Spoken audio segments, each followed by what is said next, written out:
Have you ever wondered how animated movies create such stunningly realistic visuals?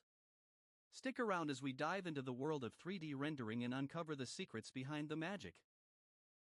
3D rendering is the process of converting 3D models into 2D images. This technique is used in everything from video games to architectural design.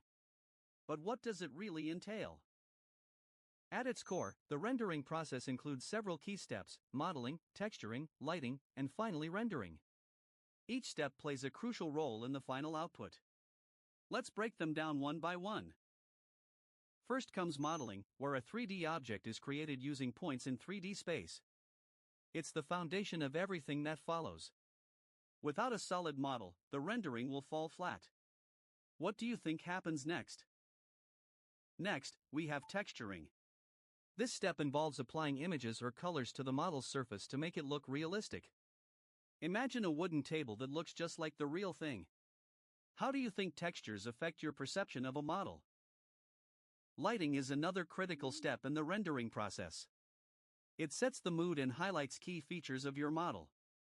Without proper lighting, even the best models can look flat and uninteresting. What's your favorite lighting style in 3D art? Now, before we continue, if you're enjoying this content, make sure to hit the like button and subscribe for more insights on 3D rendering and digital art. We have plenty of tips ahead. Finally, rendering is the last step that combines all these elements into a final image or animation. This is where all the magic happens. It can take seconds to hours, depending on the complexity of the scene.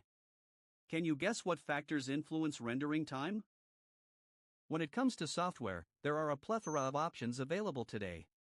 From Blender, which is free and open source, to industry standard tools like Autodesk Maya and 3ds Max, there's something for everyone. Which software do you think is the best for beginners? For those just starting out, here are some tips: practice regularly, learn from tutorials, and don't be afraid to experiment with different techniques. The more you create, the better you'll become. Did you know that 3D rendering isn't just limited to entertainment?